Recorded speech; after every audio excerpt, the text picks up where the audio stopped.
Fungsi perencanaan.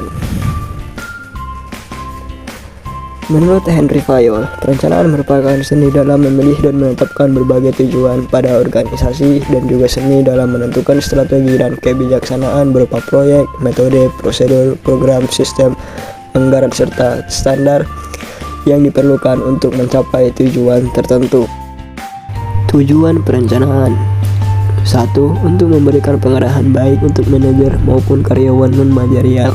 Dengan rencana, karyawan dapat mengetahui apa yang harus mereka capai, dengan siapa mereka bekerja sama, dan apa yang harus dilakukan untuk mencapai tujuan organisasi.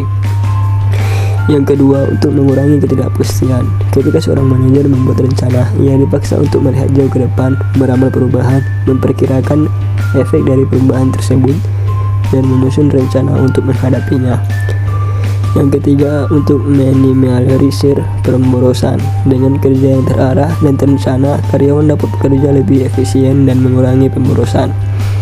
Selain itu, dengan rencana, seorang manajer juga dapat mengidentifikasi dan menghapus hal-hal yang dapat menimbulkan inefisiensi dalam perusahaan.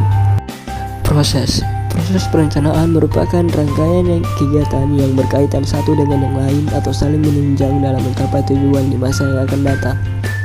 Proses perencanaan yang berkelanjutan membutuhkan sebuah perencanaan yang matang, penempatan, dan sumber daya lainnya untuk mencapai tujuan. Sasaran perencanaan dapat ditentukan oleh seorang planner atau pemerintah. Perencanaan dibuat berdasarkan data yang satu, relevan dengan tujuan yang dalam aspek ruang, waktu, sumber, dana. Yang kedua, akurasi atau tepat merupakan analisis sendiri atau data primer maupun data berdasarkan sumbernya atau data sekunder.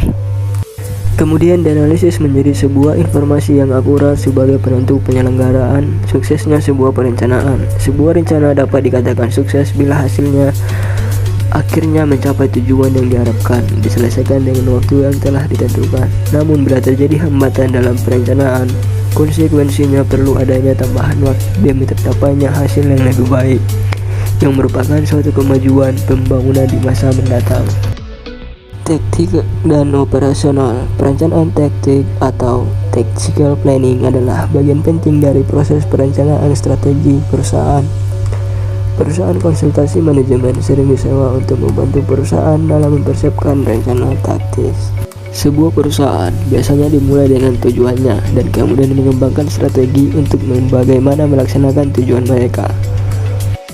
Rencana operasional adalah perencanaan yang memusatkan perhatiannya pada operasi sekarang atau jangka pendek dan terutama berkenaan dengan tujuan mencapai efisiensi.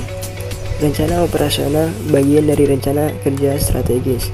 Ini menggambarkan cara-cara jangka pendek mencapai tonggak dan menjelaskan bagaimana atau apa sebagian rencana strategis akan dimasukkan ke dalam operasi selama periode operasional yang diberikan.